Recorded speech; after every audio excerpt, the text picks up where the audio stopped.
Assalamualaikum warahmatullahi wabarakatuh. Nama saya Debi Rahayu, saya dari Spuli PS3. Saya akan mempresentasikan tentang bab 1, yaitu meraih kesuksesan dengan kompetisi dalam kebaikan dan etos kerja. Jika kita ingin sukses, itu tidak mudah. Kita harus melalui segala hambatan, tantangan, dan rintangan, dan kita juga harus bekerja keras. Kesuksesan hidup di dunia dan akhirat akan diperoleh dengan selalu beramal soleh dalam kehidupan sehari-hari. Kita harus berlomba-lomba dalam meraih kesuksesan dan kebaikan. Allah Subhanahu wa Ta'ala telah memerintahkan hambanya untuk berkompetisi dalam kebaikan dan etos kerja, sebagaimana tercantum dalam Quran Surat Al-Ma'idah ayat 48 dan Quran Surat At-Taubah ayat 105 dan hadis 1. terkait. Quran Surat Al-Ma'idah Surah kelima ayat 48 tentang kompetensi dalam kebaikan. Quran Surat Al-Ma'idah ayat 48. A'udzubillahi minasyaitonirrajim. Bismillahirrahmanirrahim.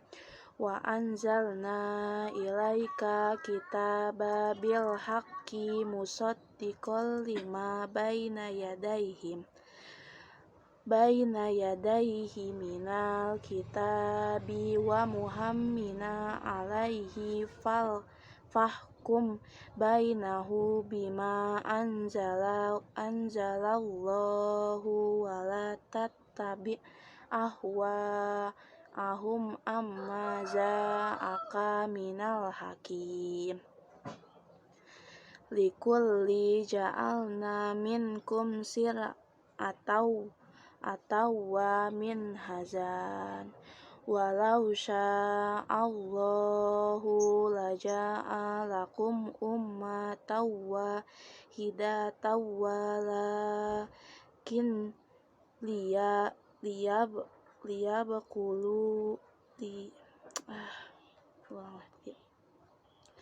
Walau sa'allahu laja'allahu ummatan wajihatan lakin liyabluwakum fima atakum fastabiqu khairat ilallahi marji'ukum jami'an fayunabbi'ukum bima kuntum fihi tahtalifun.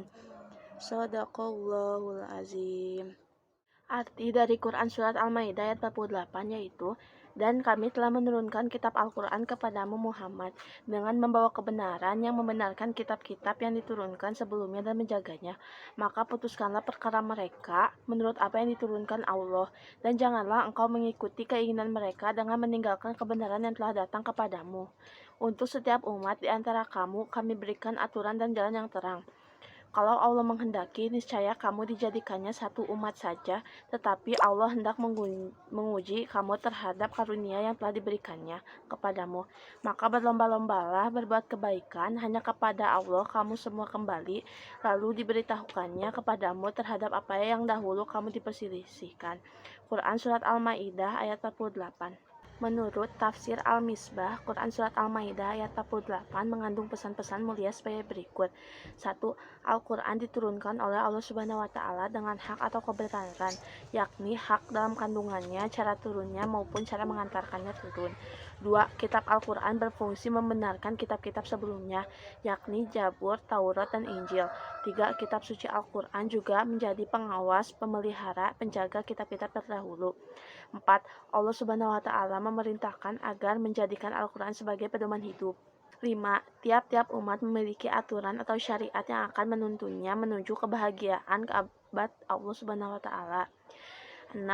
Allah Subhanahu wa Ta'ala telah menjadikan syariat Nabi Muhammad SAW sebagai penyempurna syariat para nabi terdahulu serta membatalkan syariat sebelumnya. 7. Umat Islam diperintahkan untuk berlomba-lomba dengan sungguh-sungguh dalam berbuat kebaikan dan menghindari perdebatan yang tidak perlu sehingga menghabiskan waktu sia-sia. 2. Quran Surat At-Taubah Surah ke-9 ayat 105 tentang etos kerja. Quran Surat At-Taubah ayat 105. A'udzu billahi minasyaitonir rajim. Bismillahirrahmanirrahim. Wa qulli malu fasayarallahu amalakum wa rasuluhu wal mu'minun. Wa saturadduna ila alimil ghaibi wasyahadati fayunabbi'ukum bima kuntum ta'malun. Shadaqallahul azim. Arti dari Quran Surat At-Taubah ayat 105 yaitu, dan katakanlah, bekerjalah kamu, maka Allah akan melihat pekerjaanmu. Begitu juga Rasulnya dan orang-orang mukmin, dan kamu akan dikembalikan kepada Allah yang mengetahui yang gaib dan yang nyata, lalu diberitakannya kepada kamu apa yang akan telah kamu kerjakan. Quran Surat At-Taubah ayat 105. Selanjutnya, pesan-pesan mulia yang terdapat dalam Quran Surat At-Taubah ayat 105 berikut ini. 1. Allah Subhanahu wa Ta'ala memerintahkan untuk beramal soleh hingga manfaatnya bisa dirasakan oleh diri sendiri maupun masyarakat luas. 2. Setiap amal akan dilihat oleh Allah Subhanahu wa Ta'ala, Rasulullah SAW, dan mukminin di akhirat kelak. 3. Janganlah merasa amalnya sudah cukup banyak untuk bekal hidup di akhirat. 4. Setiap manusia akan kembali ke kampung akhirat dan menerima balasan amal perbuatannya. Etos kerja seorang muslim harus meningkat dari waktu ke waktu. Berikut ini merupakan cara meningkatkan etos kerja, yaitu 1. Membuat skala prioritas dari semua pekerjaan yang mendesak untuk segera diselesaikan. 2. Meningkatkan semangat pengetahuan dan keterampilan yang menunjang pekerjaan. 3. Saling memberi motivasi kepada rekan kerja agar terjaga komitmen untuk maju dan sukses bersama-sama. 4. Menciptakan suasana kerja yang nyaman dan saling menjaga perasaan rekan kerja. 5. Melibatkan teknologi canggih dalam proses pekerjaan. Sekian dari saya tentang penjelasan bab 1. Mohon maaf bila ada kesalahan. Wassalamualaikum warahmatullahi wabarakatuh.